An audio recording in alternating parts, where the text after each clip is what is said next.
I can't believe it. We are already at the end of the book of Genesis. In the 7th cycle of the Parsha podcast, the weeks are just flying by. When I was a kid, every week was interminable. It's only Monday night. Oh no, I gotta suffer through these classes and school. Another 4 or 5 days. It's really tough to be a kid, especially a rambunctious, mischievous, and precocious one. But now we're adults, and we have the Parsha podcast, and we have the tremendous privilege of studying Torah together each week. And it's such a delight, and it's such a joy, and we're so fortunate. And the weeks, they just fly by. We just started the 7th cycle, and now we are already at the end of the book of Genesis. How lucky are we? How fortunate are we? We're studying together. Yes, there may be some geographic distance between you and me. I'm in the Torch Center in Houston, Texas. I'm with my trusty microphone in my trusty studio. And where are you? I don't know. You're in your car. You're on your commute. You're on the train. You're doing exercise. You're preparing for Shabbos. You're relaxing next to the cackling fire. My favorite are those who tell me that they play the podcast as they're falling asleep. I like it because it means that they listen to the whole podcast, but also when they're going to sleep, their guards are down a little bit and I'm able to persuade them and brainwash them when they are at a weakened state. That's just a joke. I just like it because it gets me the extra downloads. But regardless, we're together and we're close at heart and we're studying together. This is the Parsha podcast for Parshas Vayechi. The word Vayechi, of course, means, and he lived. And ostensibly, the Parsha should be about the life of Jacob. And the whole Parsha talks about his passing. It begins, he's really old, and he secures a promise from Joseph that Joseph will not bury him in Egypt. Instead, Jacob will be brought to Canaan and will be interred in the cave of the patriarchs. Joseph's 2 sons, Ephraim and Manasseh, Jacob elevates them. They are like Reuven and Shimon. They are on the level of tribes on their own. And then he blesses Ephraim and Manasseh with the iconic crisscrossing of his hands. And then chapter 49, it's one of the most poetic and richly layered portions in the Torah. Jacob gathers his sons, and he's going to reveal to them what's going to happen to them in the end of days. And he gives them each a blessing, like Moshe does later on at the end of the Torah. Jacob, before he passes, he blesses the tribes, the individuals in this instance, the 12 sons of Jacob. Moshe blesses the 12 tribes once those 12 individuals have burgeoned into very numerous tribes. And he goes through each one of the sons, one by one. Each verse has multiple, often disparate meanings, and the commentaries work prodigiously to decipher the subtle and nuanced messages of Jacob's blessing. And after he concludes his blessings, he dies, and he is mourned, and he is embalmed. And Joseph goes to Pharaoh and secures permission to bury Jacob in Canaan. And we read about Jacob's funeral cavalcade traveling to Canaan and the extended 7-day eulogy that he was given. And the Parsha and the book end with the aftermath of Jacob's death. The brothers are worried. Maybe now that Jacob is no longer with them, Joseph will exact his revenge. And he calms them down and he reassures them and he promises to sustain them. And then we have finally the last item in the Parsha and in fact in the book, the death of Joseph and his prophecy foretelling the ultimate redemption from Egypt. So it's an interesting curiosity. The Parsha is called Vayechi, and he lived, and essentially the whole Parsha is about his passing. But I want to focus on the main subject, the central component of the Parsha, the blessings that Jacob dispenses to his boys before he passes. It's very interesting and very instructive, as we shall see. Now, this is a subject that we've spoken about in the past. Please God, we will speak about it again in the future. We hope to advance the subject a bit further today. It's a very big subject. It's a very important subject. We cannot give it sufficient treatment in only one podcast. It's just too big, but it will fit in nicely with some of the other times that we've spoken about it. And I think it will help reinforce and broaden this very critical subject for us. So chapter 49, the penultimate chapter of the book of Genesis, Sefer Bereshis, Jacob gathers his sons. Hey, Asfu, gather, and I shall tell you what will happen to y'all, to you, in the end of days.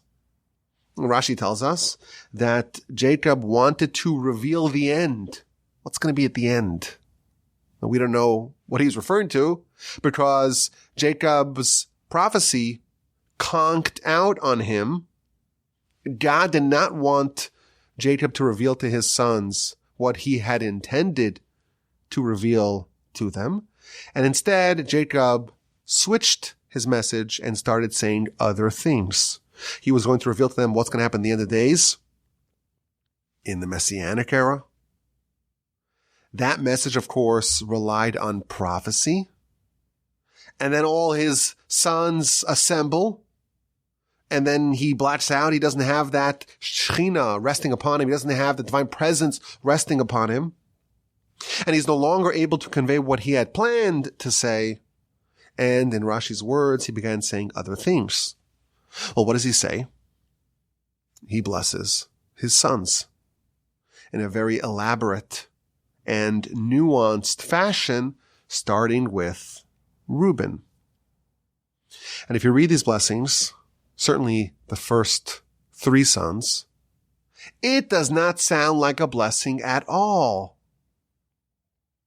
What does he tell Reuven? Reuven, Bechoriyata, you are my firstborn. Kochi, voracious owner, you are my strength and my initial vigor.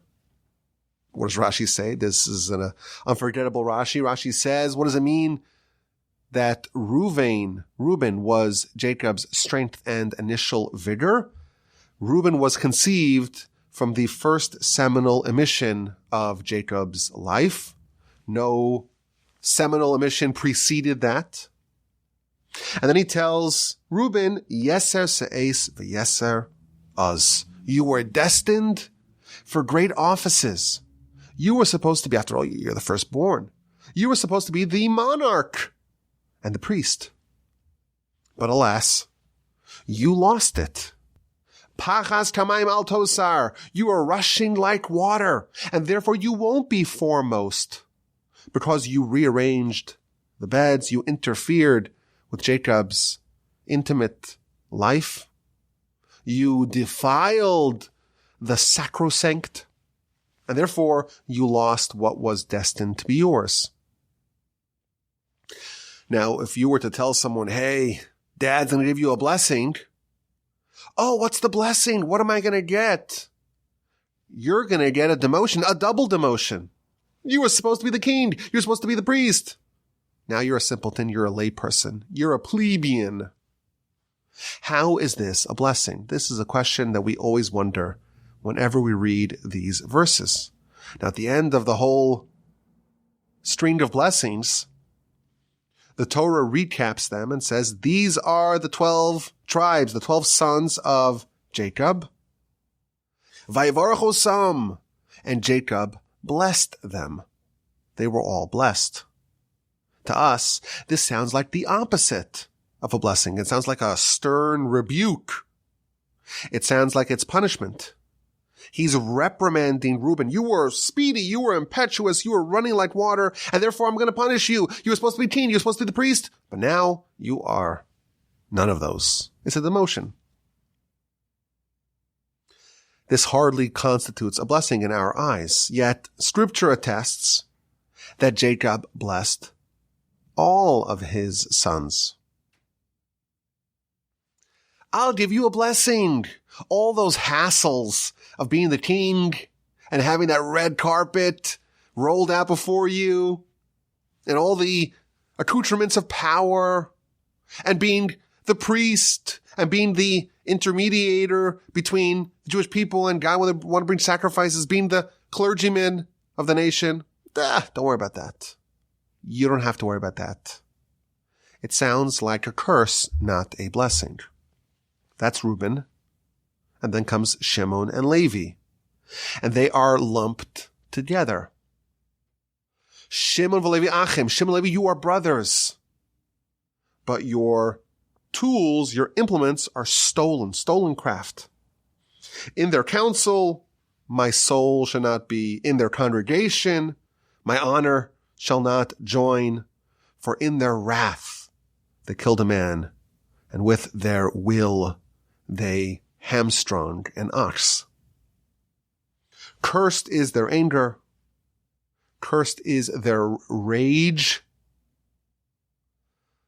I'm going to scatter them amongst Israel. I'm going to divide them amongst Jacob.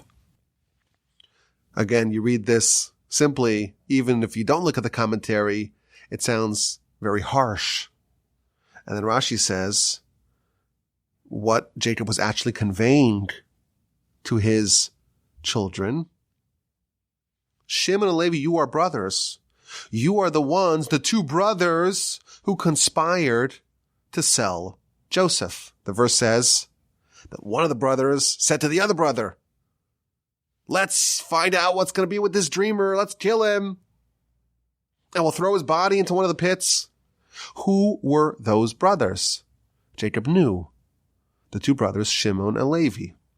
It can't be Reuben, it can't be Judah, because they both tried to save Joseph. It can't be Yisachar and Zevulun, because they would never speak before their older brothers. It can't be the four other candidates, the four sons of the maidservants, because after all, their hatred for Joseph was not complete, because Joseph would stand up for them. It's got to be Shimon and Levi. These are the two dangerous brothers. These are the architects of the crime against Joseph. And their craft is stolen. They stole it from Esav. And therefore, Jacob tells them, I want no part of the future crimes that your descendants will commit. Not the crime of Korach's rebellion, not the crime of Zimri and his sin with the Midianite princess. When you attribute those people from the tribes of Shimon and Levi respectively, do not attribute them all the way back to me. For in their wrath, they killed a man. They killed Shechem. In the episode of the abduction of Dinah, Shimon and Levi, they do the ruse, everyone's circumcised and will intermarry. And when they are hurting and they're weak and vulnerable, they came and they slew everyone in the city. They killed a man. Rashi explains, it's like one man. And with their will, they hamstrung an ox. They went after Joseph. Joseph is compared to an ox. When Moshe blesses the nation, he refers to Joseph as an ox. Shimon and Levi, there's some danger here. There's rage, and there's brotherhood, and you've gone after Shechem, and you tried to destroy Joseph, the ox. And like Reuben, who lost the kingdom and the priesthood, Shimon and Levi are also punished to a certain extent. I'm going to scatter them. I'm going to disperse them. I'm not going to have these two tribes gather together and allow their rage to fester and to explode. Shimon, you are going to be scattered. You're going to be itinerant. You're going to be wandering. Your descendants will be poor people who have to go beg for food. Scribes who need to peddle their wares. And school teachers who need to travel to every city. and you'll be scattered. Oh, and Levi, you won't even have a portion in the land. You'll have cities that are peppered throughout the land, and you'll also be supported by the tithes of all the nation's farmers. And if you got to be by every farm and every threshing room, you have to be there to collect your tithes. You're not going to be gathered together. These two are a dangerous mix. When they get together, it's a tinderbox. I will separate them, and there won't be such disastrous conflagrations of rage and the deployment of the weapons of Esav. So again, we have something that we're told is a blessing, and it sounds like a stinging reproachment and a demotion, yet somehow it's classified as a blessing. Now, next comes Judah, and Rashi tells us that Judah tried to slink away. He's like, oh no, what's going to be if Jacob reprimanded Reuven, Shimon, and Levi, and now it's my turn. He's going to tell me all about what happened with the episode of Tamar, my daughter-in-law. And Jacob says, Judah, actually, no. You're going to be praised by your brothers. And in fact, the opposite happened. Instead of criticizing Judah for the episode of his daughter-in-law, he was praised for that story. You admitted your guilt. You could have denied that you were the party that had impregnated Tamar, and you weren't afraid. That is the quality of a monarch, of a king. You are going to be elevated to the post previously held by Reuven. You're going to be the family of kings, King David, Messiah, all legitimate kings after David will be from the tribe of Judah. Now this sounds like a blessing, yet somehow it is lumped together with the quote-unquote blessings of Reuven, Shimon, and Levi. So how do we understand the central subject of our Parsha, Jacob's blessings to his sons? So there's an iconic essay. It's really two back-to-back essays written by Rabbi Yerucham on this subject. And my grandfather, of blessed memory, he adapted and really broadened this principal idea of Rabbi Yerucham. Last night, I had the great fortune of reading this essay. I've seen it before, but I got to read it. And it's just an absolute masterclass in guiding us to how to develop ourselves and how to pursue perfection. And as we know, we're here to become diamonds. We're here to refine ourselves. The purpose of the Torah is to instruct us. Instruct us for what? To really refine ourselves and elevate ourselves and upgrade ourselves and perfect ourselves and to become more of a noble person, more of a righteous person, more of a holy person, more of a person that's living for the reasons that the Almighty created you for. Well, how do you do that? Where do we start? How do I figure out what I need to do? Those are the questions that everyone who's serious about this asks. How do you perfect yourself? How do you fix all your flaws? The human condition is that we're all created with flaws, and we all are different. And it's such a mystery. It's such a riddle. It's an enigma. And we're trying to crack the code, and it's just a mystery. In this series of essays, Rabbi Yerucham talks about an entire system. He builds, based upon these blessings, an entire system for understanding how this all works. And he says just absolutely incredible things, and we're not going to do it justice because it's a real exquisite piece.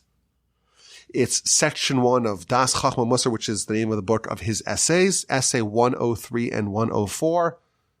Unfortunately, it's in Hebrew, so that not everyone here can read Hebrew fluently. But if you can, I would highly recommend that you read these essays. The principal points that he says are as follows. First point he says, every single person is endowed naturally with one aspect of their character.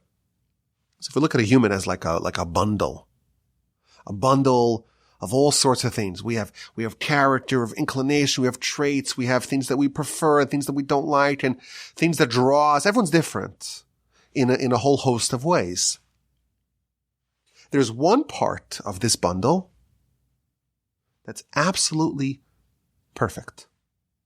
In his words, you're like Moshe. Moshe is the perfect in all aspects of his bundle.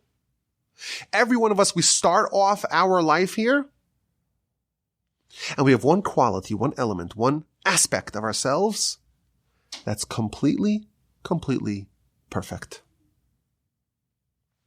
Totally unblemished, unflawed, uncorrupted, pristine. In that area, we're like Moshe. And when we see someone who has a flaw in that area, it's hard for us to wrap our heads around that. Because to us, in that area, each one of us, in our area that we are perfect, we cannot fathom someone not being perfect in that. We've never seen anything like that. He gives an example. Someone who's very calm, never gets angry. That's a wonderful quality. If you're perfect in that, that means that in one of the most important sticks in your bundle, you're perfect. Someone like that, they see other people getting angry and screaming and wrath and rage and throwing stuff, and it doesn't make any sense. They're looking at an alien. Humans don't do that. And the reason why it's so unfathomable to them is because in that one area, they're like Moshe. Each one of us, point number one, is endowed with a quality naturally that's totally perfect.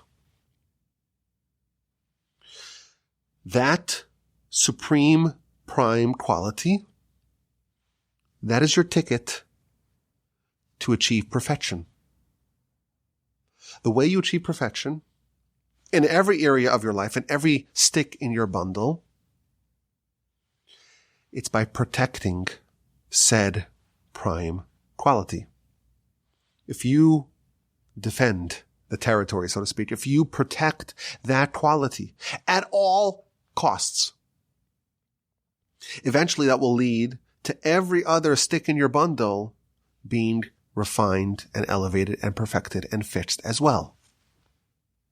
Because there's natural overlap between different aspects of our life, if we keep this one kind of North Star, this one stick that's the perfect part of our essence, if we maintain that and we don't allow it to ever become corrupted, that will flow over, that will cascade over to every other spillover. That will spill over to every other area of our life, and eventually we will achieve total perfection in every stick in our bundle. And thus, our objective is really defensive. Protect that one quality that you have that's perfect. Protect it at all costs. Don't allow it to get eroded. And through that, you'll achieve total perfection. If you defend those qualities, it will spill over to every other area of life, and you will ultimately perfect every part of your being. We all have an ace up our sleeves. We have a quality of the thousands of possible traits and aspects and elements and qualities, the sticks in our bundle. One part of it, it's completely perfect, at least initially. And our life mission is to identify what that is and to protect it at all costs. And he tells us that the tests that a person is given, the challenges that are thrown our way, are going to be targeted at that quality that is our best quality.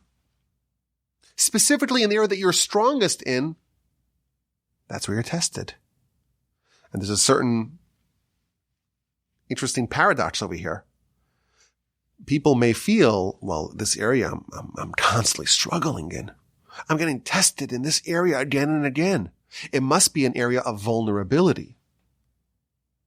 But the truth is, the area that you're tested in is precisely the area that you have the most ability in. And if you defend that, you protect that, you're actually reinforcing that quality that you have naturally. And through that, you're able to achieve your perfection. But what happens if someone, God forbid, loses those battles? Then their prime quality, their one mosaic quality, can erode. And then you could lose your ticket to perfection, because you could lose your ability to achieve total perfection, because now you don't have that one quality that towers above all, that will spill over to all. Now you're at risk of not being able to achieve your perfection. But if we defend that prime quality and we never allow it to get compromised, eventually that will serve as the catalyst to elevate every other aspect of ourselves until we become completely perfect. Now he connects it to the Parsha when he talks about all the qualities that are featured in Jacob's blessings. Those are the mosaic prime qualities of each of the sons. And the blessings that they get are all fitting to what they really had initially. Those qualities that you have naturally are really your greatest qualities because you had to work really hard to defend them. And thus Judah, the example that he gives, Judah, he was born a king. He was born a leader. When he opened up his mouth, everyone listened. How was he tested? He was tested in the episode of Tamar, and he was forced to admit that he was wrong. He was specifically tested in the area of leadership. And when he withstood that test, he reinforced what he always had. He earned, so to speak, for eternity, what he always had within him. Joseph is the holy one amongst his brothers, the distinct one amongst his brothers. How was he tested? He was tested in matters of holiness. And when he withstood said tests, again, he reinforced what he always had naturally. And he earned for eternity what he had naturally, and that was cemented in the blessings of Jacob. That's a short synopsis of this idea, courtesy of Rabbi Yerucham. And my grandfather of blessed memory, he extended this principle a bit further. He said that just as there is a singular, perfect, positive quality, that one mosaic stick in your bundle, unless it gets corrupted, it's just perfect. We also all have a flaw, a shortcoming that is completely corrupted. Just as we start off with one part of us that's just perfect, 100%, 10 out of 10, 1,000 out of 1,000. We start off with one negative aspect of our personality that's also completely corrupted. And just as when you execute your mission properly, just as that prime quality can be used to eventually fix everything, that prime flaw, that can be the unfortunate cause for things to go in the opposite direction. If you allow that to run amok, eventually it will result in total character and personal devastation. But you start off with a prime quality and a prime flaw that are both absolutely complete, at least initially. But that can be changed. If a person does not defend the prime quality, allows those tests that are invariably going to challenge it, if he allows those tests to disrupt the perfection of the mosaic quality, well, it will erode and eventually it will be lost. On the other hand, if a person does not allow the bad quality to fester, curbs its power, limits it, make sure that it does not surface, slowly the bad will be reformed, will be repaired, will be refined, will be reduced, and eventually fixed. So there's an entire system here of character development and character perfection. And of course, the flip side, the risks of total character erosion and degeneration. But using this as a backdrop, we now realize that it's really important for us to identify what are the elements of our life that are assets, that are qualities, and what are the dangers, what are the flaws, the shortcomings that can spell our undoing. You really need to know what you're composed of. What are the sticks in your bundle? Only once you know what the qualities and the flaws are, only then you have a picture of what you're composed of. What do I need to defend and what do I need to be wary of? What are the main threats? Only then could you really design your life to perfection. But how, in fact, do you know? How do you know what those prime qualities are and the prime flaws are? If you don't know, if you're ignorant to that question, well, then your life mission is in peril. If you don't know what tools you're trying to use or you need to use, well, then you're severely disadvantaged in any attempt to achieve perfection. If you don't know your qualities, you're in trouble. If you don't know your flaws, you're in trouble. And therefore, the more we can discover about ourselves, the better we are, better off we are at trying to figure out how to live our life. My grandfather, blessed memory, said, "This is the blessing of Reuven, Shimon, and Levi. To discover your flaws, to discover what the arch flaw that you have is,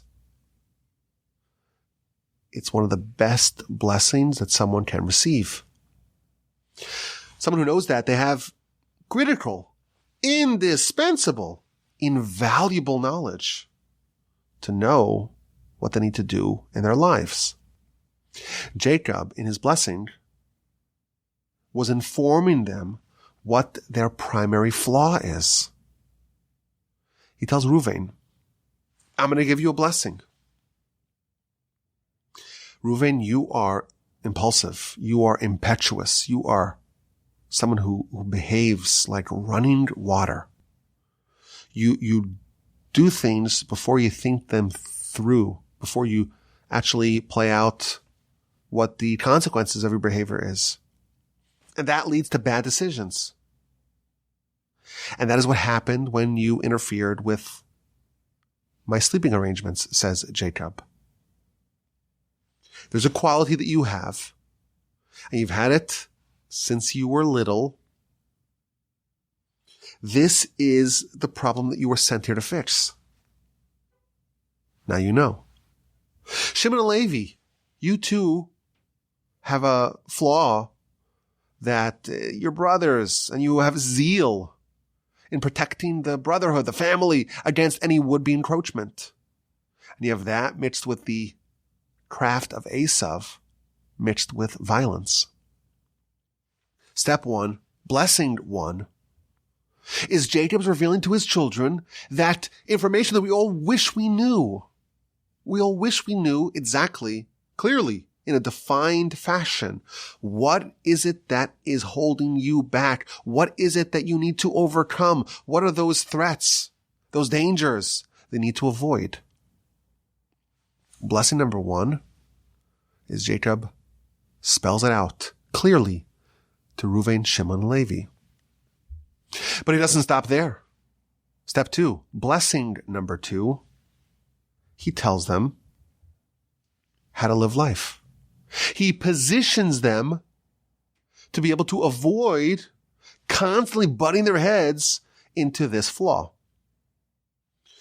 He designed their life in a way that they can live notwithstanding this terrible flaw that they have. You have a flaw. I hate to say it. Even even you. We all have flaws. Only God is perfect. Only angels are flawless. Even Moshe. Moshe, as we like to remember, is the most criticized person in the whole Torah. Even though he's the most perfect one. He was the most criticized because we're trying to remember even Moshe, the greatest human to ever live, even Moshe wasn't perfect. We're not perfect. That's why it's interesting. That's why it's fun. That's why life matters. That's why life is meaningful. We all have flaws. And the great game, the great mission is to figure out how we can overcome them. And one of the ways we can do that is to design a life where that doesn't matter. That's negated. That becomes a non-factor. If you could render the weakness into a non-factor, you're not going to be blundering at every turn. One of the best strategies, this is of course only once you have the first blessing. Once you know what your strengths are, once you know what your weaknesses are, the strategy is to design the system in which you're going to operate. Design it in a way that the strengths are going to be given opportunities to shine. Design a system where those strengths are going to be featured, they're going to be surfaced, and the weaknesses, they're going to be relegated to being unimportant. It's like handwriting.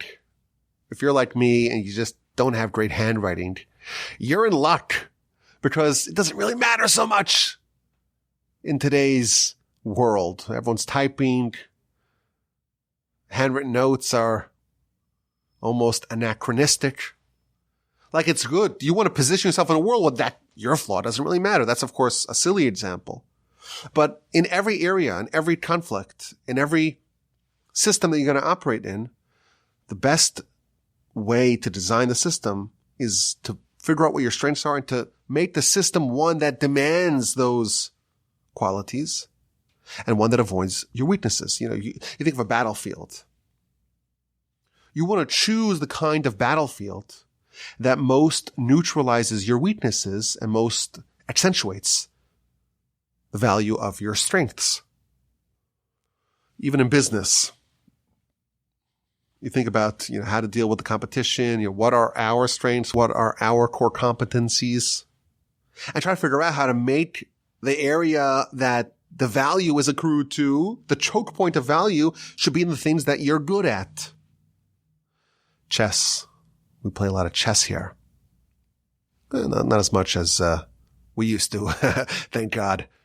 But if you have a certain style of game that you like to play in, a positional game, a very tactical game, you want to set up the board in a way that your advantages are going to be manifested.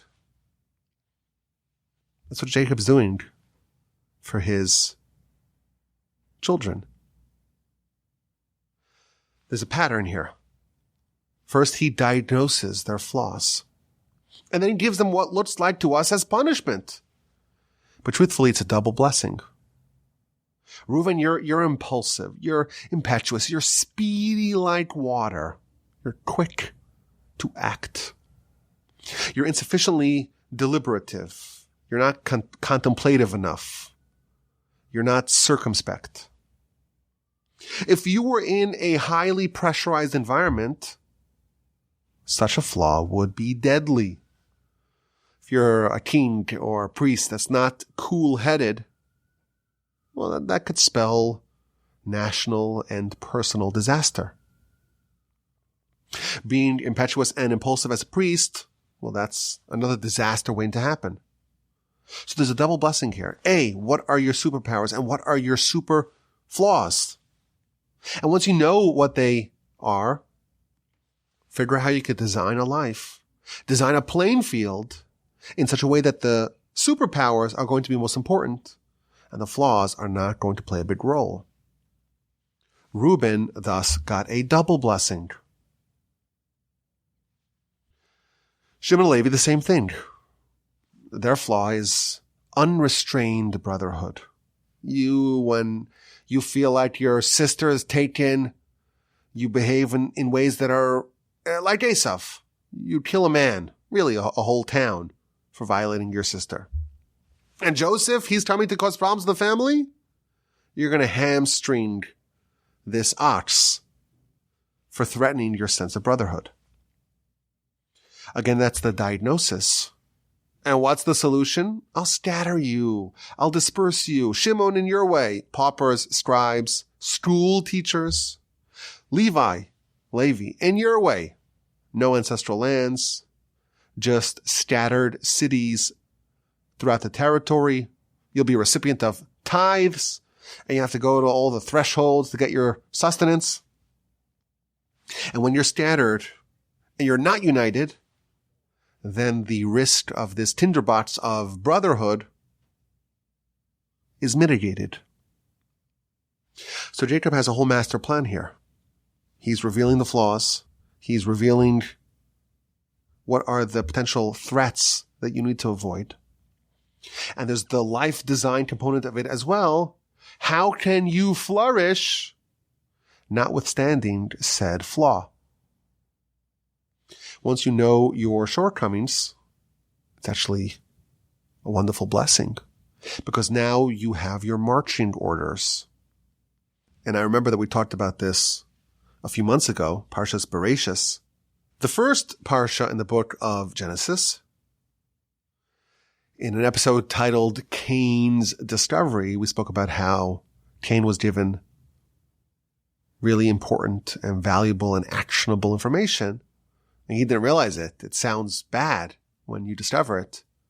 But once you put it in context and you realize how important it is in fact a great blessing. I want to take this whole subject a step further. Reuben, his flaw was that he would act before he thought things through. He's impulsive. He's running like water. How does the blessing start? There's a little preamble. Reuven, Bechoriata, Reuven, you are my firstborn. Kochi, my strength. Bereshis, Oni, and the first of my vigor. So Rashi says, referring to the first drop that produced Reuven. I saw for the first time an incredible midrash. The midrash connects this story, this blessing to Reuven, to one of Reuven's descendants, namely a gentleman by the name of On ben Peles.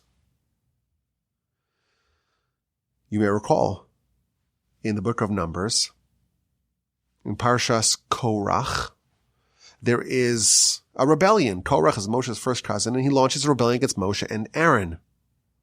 And he has with him a motley crew, 250 unnamed leaders of the people, plus Dasan and Aviram, Dathan and Abiram, and a gentleman by the name of On ben Peles. And they question Moshe's superiority. Are you better than us? The entire congregation is holy. Why do you elevate yourself above everyone else? It doesn't end up well for Korach and his co-conspirators, and I apologize for spoiling the story for you. Some of them are swallowed by a sinkhole, some of them are consumed by a divine fire, and some of them die in a plague. Of all these mutineers, only On ben Peles survives. How does he survive? So the Talmud tells us that his wife saved him. Moshe and Aaron, these are the leaders. Comes along Korach and says, no, you're not legitimate. I'm really the leader, not you. And he gets everyone to join his rebellion. And On ben Peles, his wife, she tells him, what difference do you have? Why are you getting involved in this conflict? If Moshe's the king, well then, you're nobody. You're an ordinary individual. And if Korach is the king, well then you're also an ordinary individual. What do you have to gain? Don't get involved. But he says, well, I promised to get involved. She says, I'll solve it for you. Everyone is holy. Let's use their holiness as a defense mechanism. She gives him some wine. He gets drunk. He goes to sleep. She sits in the antechamber of the tent and she removes her hair covering. And everyone's trying to get On to join the rebellion. And they walk into the first part of the tent and they see her without her hair being covered. They say, oh no, she's not being modest. We're not going in. And by the time Owen wakes up from his drunkenness-induced, his wine-induced slumber, all the co-conspirators are dead, and that's it. He survived. Now, his name is On. And Jacob starts his blessing to Reuven, the ancestor of On, by saying, Rachis Oni. It's the same root. The first of my vigor, Oni. Says the Midrash, this is a prophecy foretelling the story of On. On is the descendant of Reuven. And it says Rashis Oni. The word Rashis means the first, but that word is used in several places in the Torah. Of course, the first word in the Torah is Bereshis, in the beginning. But the word Rashis is used by several other mitzvos, including the mitzvah of challah, when you're supposed to take Rashis arisosechem, the first part of your dough, and you're supposed to separate it from the larger part of the dough. And before you use the dough to make bread, you take that part and you designate it to the Kohen. Rashis Oni, says the Midrash, Jacob is foretelling of On, and how he got saved by his wife in a way similar to challah. Just like challah, you separate a smaller part of the dough from the larger part of the dough, so too his wife separated him from the rest of the co-conspirators. This is just an incredible midrash. There's some sort of connection between Reuben and his descendant On, and somehow over here, when Jacob's about to give the blessing to Reuven, somehow it's noteworthy, it's important, it's pertinent, it's germane to tell us about his future descendant, On ben Pelas. Now, in general, in the whole story of On ben Pelas, his wife tells him, well, why are you joining the rebellion against Moshe and Aaron? If Moshe and Aaron, well, they're the leaders, you're nothing. And if Korach, he's the leader, you're still nothing. Why are you getting involved? And there's an obvious question. His wife told him something so supremely logical. What, in fact, was On ben Pelas originally thinking to join the rebellion? She says, well, you have nothing to gain. Well, if you had nothing to gain, then why was he initially motivated to join the rebellion? I think we see the answer here in this midrash. On is a descendant of Reuven. Reuven's flaw is that he's impetuous, he's impulsive, he acts before he thinks.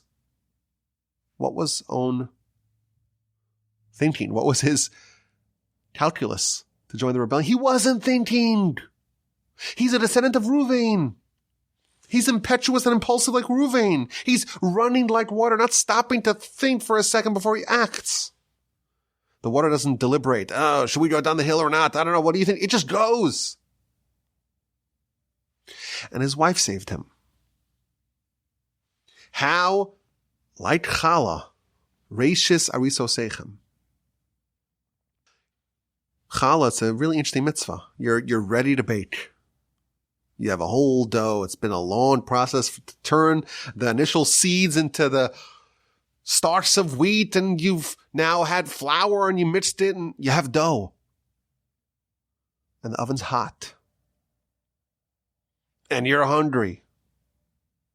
Before you bake something, you You have to separate part of it and say, this, I'm not baiting. This is the same pattern as what's happening with On. He wants to do stuff. He wants to bait stuff, so to speak. And his wife slows him down and says, like Chala, she's going to separate before you bait something. Before you actualize your ideas, you have to maybe consider that you have to separate a part of it. What part should be baked and what part should not be baked. It's interesting that this mitzvah is one of the mitzvahs that are the domain of the women. Perhaps men tend to have a tendency to be more On-like, more Reuben-like, to act maybe without thinking sufficiently. Maybe this is why Chala is a woman's mitzvah, and part of her role to bring about better judgment, to separate the bakeable from the non-bakeable. But I found this to be very interesting, that in the episode of Reuven, and when Jacob lines up, so to speak, the flaw that he has, and the flaw that he's going to perpetuate to his children, because we see that the descendants of these 12 individuals are going to harbor the qualities of their forebearer. And we see in a very similar way, to what Jacob tried to do for Reuven, On's wife did for him. And if we look at Shimon and Levi, we find something similar.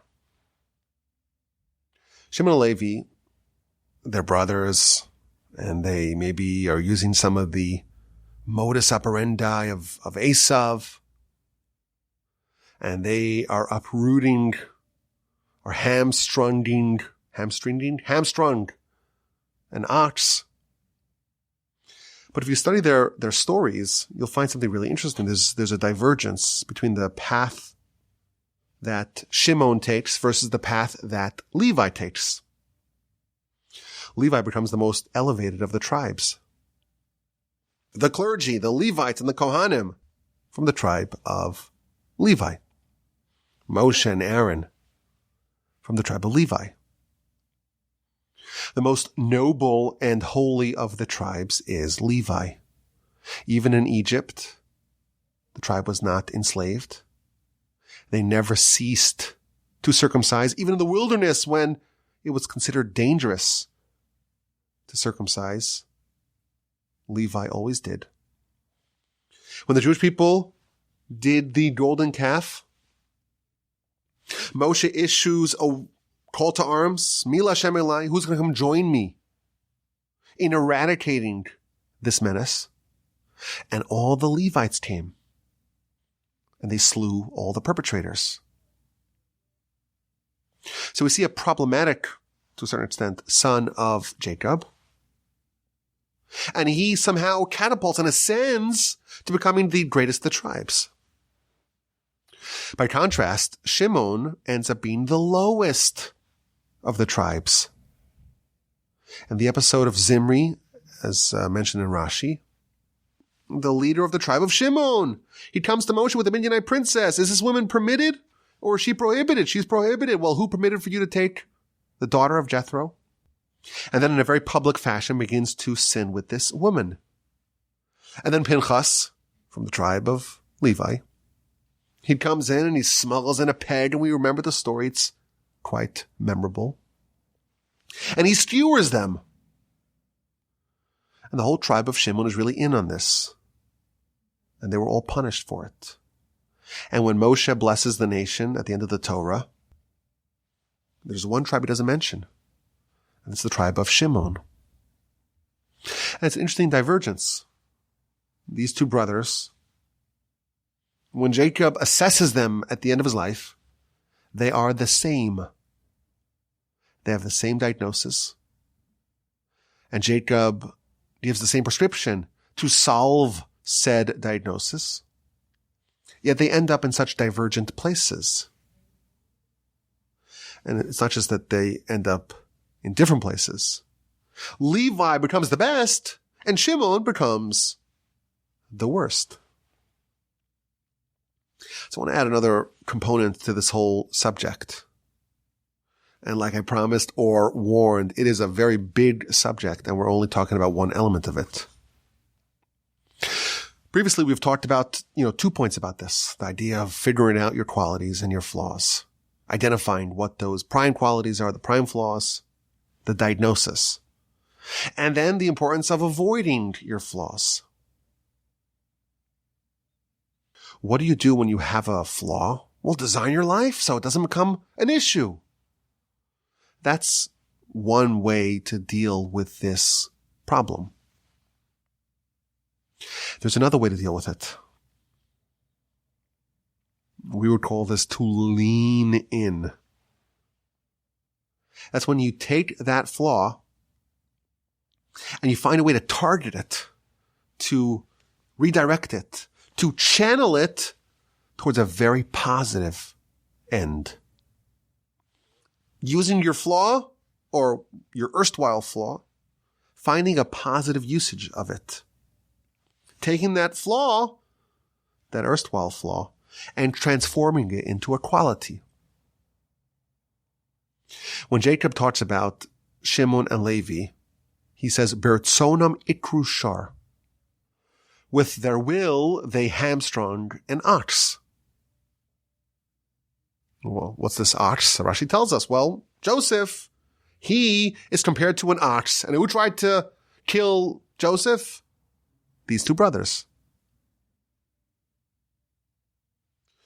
Part of the flaw of Shimon and Levi is what we call here, they were anti-oxidants.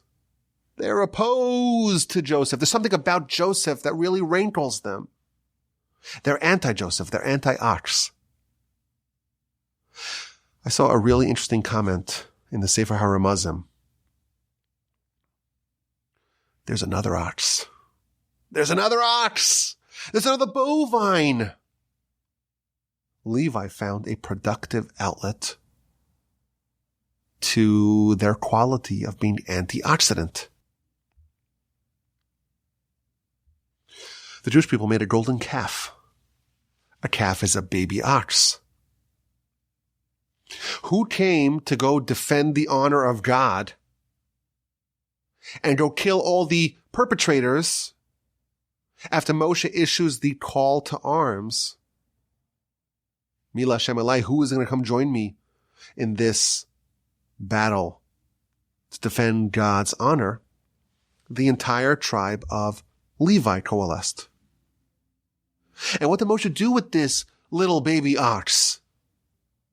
He ground it to powder. Who destroyed the golden calf? The only tribe that did that is the tribe that we're told here many centuries prior.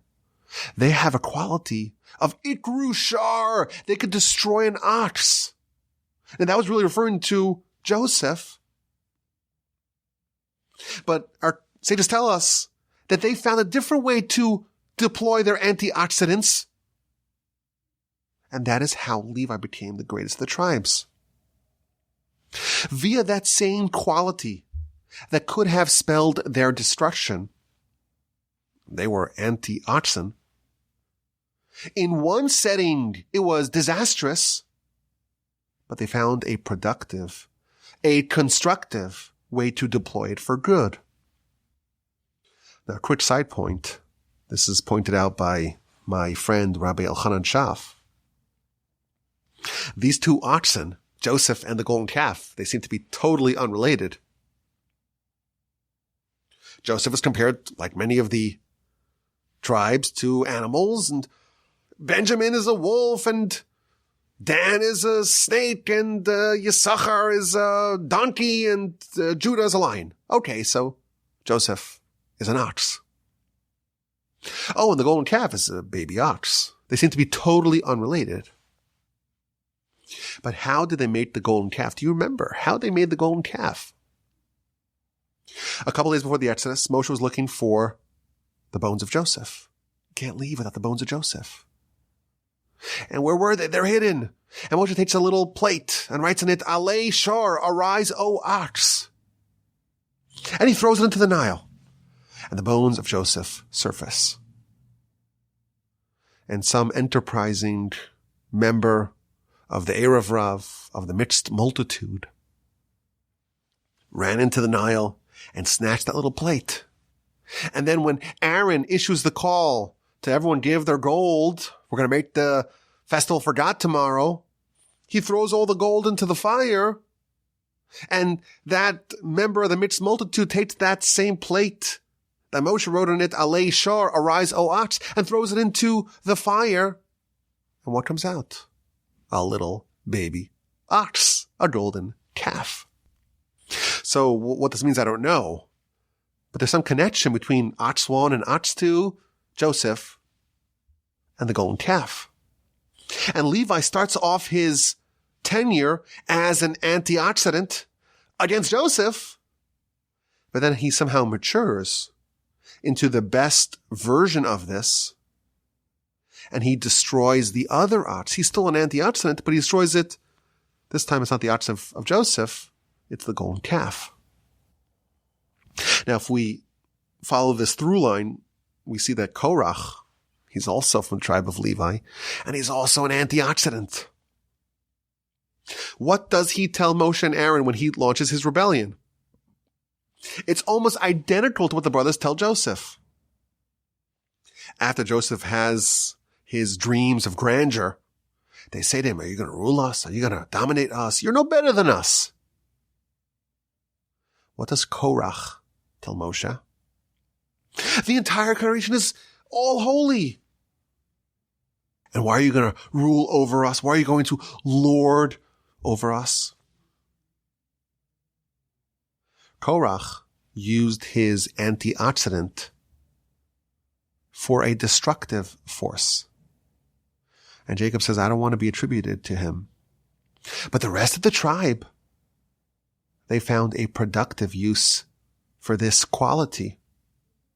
And that not only mitigated any harm that could come from it, it actually catapulted them to the highest of heights.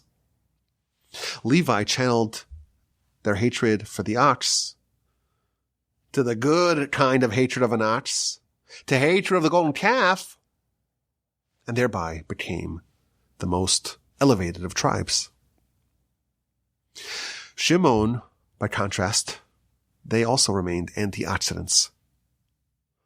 And Rashi tells us that in the episode of Zimri, when they went up against Moshe, and they were skewered by Pinchas, and after that happened, the whole tribe was belittling Pinchas.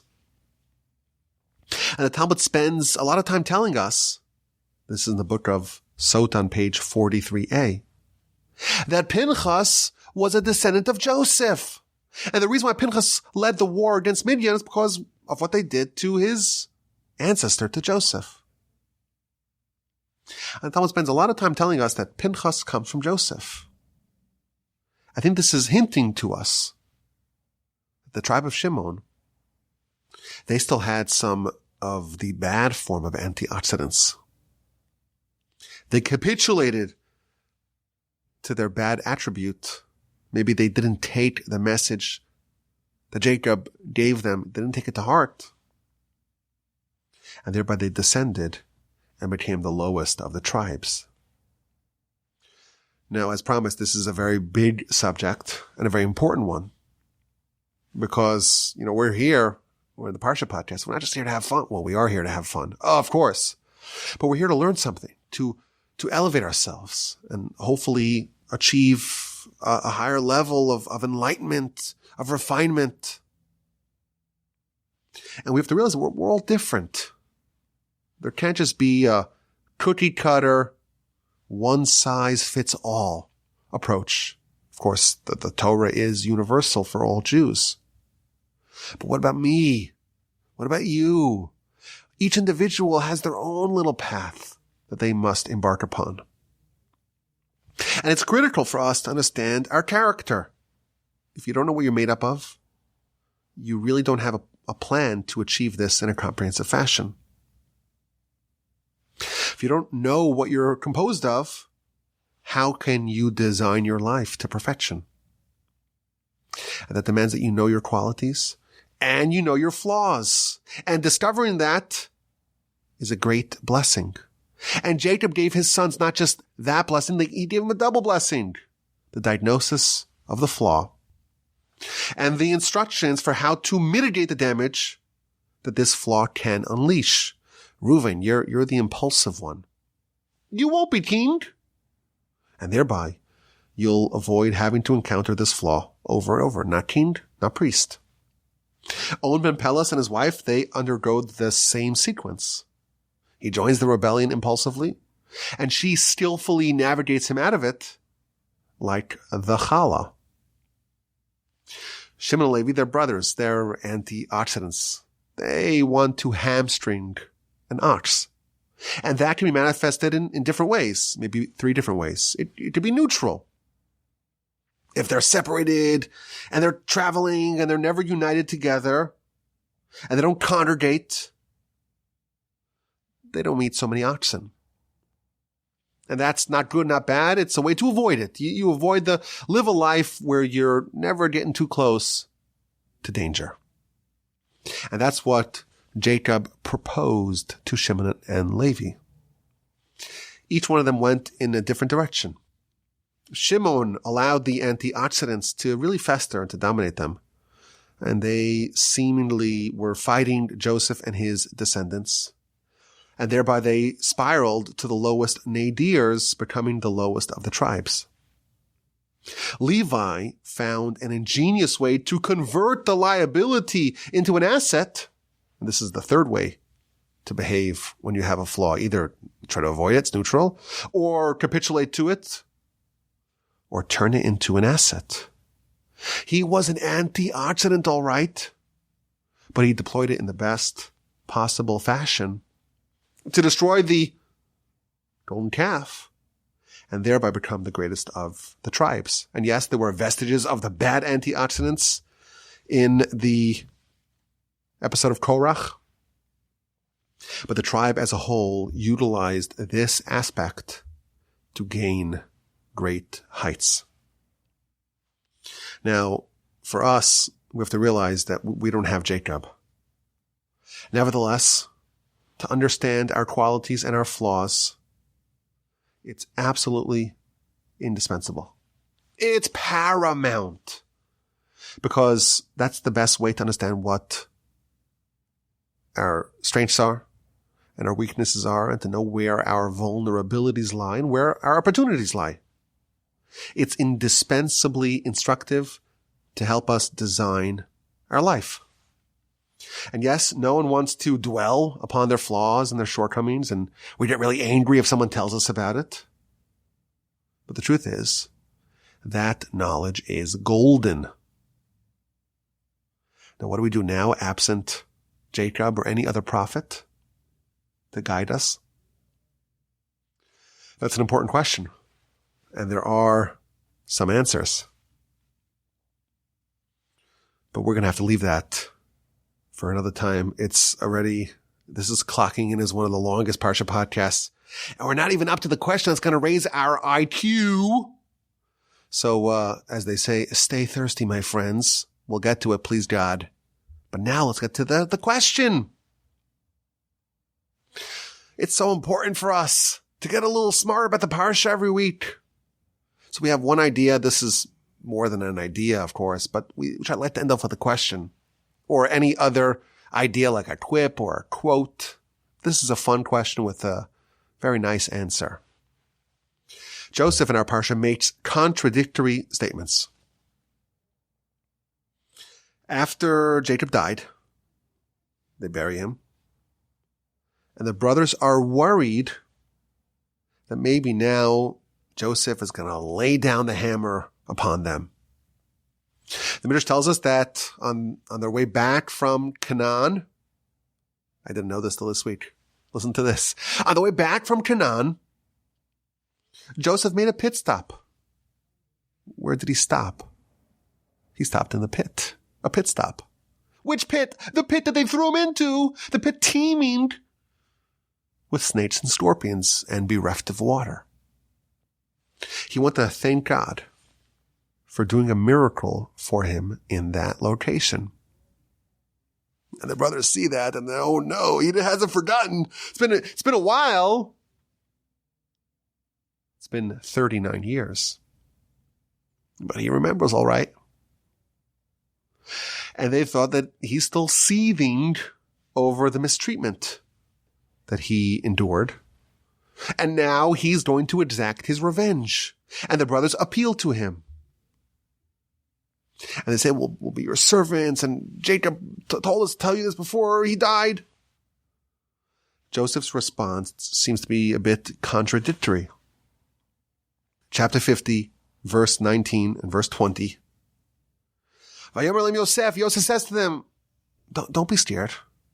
Am I in God's place? You thought evil upon me, but God thought goodness upon me. God wanted me to be put in this position. Rashi explains something unbelievable. Am I in God's place? That's what Joseph tells his brothers. Even if I wanted to harm you, can I actually do it? Do I have the ability? If it's against the will of God? I'll bring you proof. You wanted to harm me. It was 10 against 1. And what happened? I was unharmed. How did that work out for you? Joseph is telling his brothers, no one can harm another person unless that's the will of God. Even if I wanted to harm you, I can't do it. God's in total control. Even if I wanted to harm you, I can't. To the untrained eye, it looks like Joseph has all the power. He controls the government and the police and the army and the defense establishment, and he has bodyguards who listen to anything he tells them to do. He's the de facto king. Joseph testifies to his brother, I am incapable of doing any harm to you. Am I in God's stead? Joseph is making a statement of total submission to God. He is in total control, and I am completely enfeebled. That's statement number 1. The very next verse, verse 21, he tells him, Va'ata al tiro, and now don't be fearful. Anochi achalkel eschem ve'estapchem. I will sustain you and your children. I'm going to sustain you and your children? Joseph, you just told me you have no strength, you have no power, you have no ability outside of God. Why is Joseph suddenly saying, I'm going to sustain you, I'm going to take care of you, I'm going to take care of your children? He just told us that, am I in God's stead? I can't do anything without God. How do we reconcile Joseph's apparent contradiction? So what I say is tell us something very, very wonderful. We are all required to have endless faith, complete faith in God. And we reject heresy, and we reject atheism. We believe in God. However, there is a time and place for heresy, for atheism. What? What? Yeah. There is a place for atheism. Just like, perhaps we can say, just like Levi found a kosher outlet for his Anti-Oxidance, there's a time for atheism. And when's that? When someone else shows up and says, I need something, I need help, I need food, I need to take care of me. If you had total faith and you always operated with total faith, you would say, well, you're hungry? Who made you hungry? You're sick? Who made you sick? You're lonely? Who made you lonely? You're suffering? That's all the handiwork of God. God will take care of you. Don't come to me. That is an act of perfect faith. And that's also the behavior of Sodom and Gomorrah. Sodom and Gomorrah, well, this is mine. What's mine is mine. Can't take me from God. What's yours is yours. came to you from God, and your plight, it's not my fault. God decided that, and therefore don't come to me. Go to God. The people of Sodom and Gomorrah, their lack of kindness and hospitality, we're told, it comes from a twisted version of faith. Why?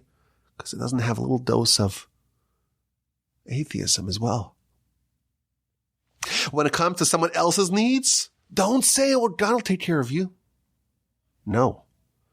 It's our responsibility. I will sustain you, says Joseph. I just said a second ago, am I in the place of God? Joseph knows everything's from God. But when it comes to someone else's needs, you don't have faith. You have to pull out some heresy. A little minor micro dose of atheism. Don't say, God will take care. Oh no. Anochi achalkel aschem. It's my responsibility. I think if you're listening, I don't know why, I feel like the Parsha podcasts are getting a little too long. A little too long! I apologize for the length. But I appreciate every second that you give your attention to the Parsha podcast. It's wonderful. I'm in the Torch Center now. It's nice and quiet. But I feel like we're having a conversation. But let's make it bilateral. Send me an email. What's my email address? Well, rabbiwalby@gmail.com. If you can't remember that, if you look in the notes, in the description of the podcast, every podcast, it will have a little reminder of the email address. Send me an email. I currently have a lot of emails in my inbox, and I apologize, but sometimes I like to finish recording the Parsha podcast, and then I say, okay, I got to sit down for all these emails. I got some emails this week that were quite lengthy, I must say. So forgive me if I haven't responded, but I do get to every email. So send me an email, rabbiwalby@gmail.com. Have an incredible rest of your day. Have a stupendous rest of your week. And a sensational, uplifting, invigorating, inspiring, enjoyable Shabbos upcoming. And please don't help the mighty. We'll talk again next week.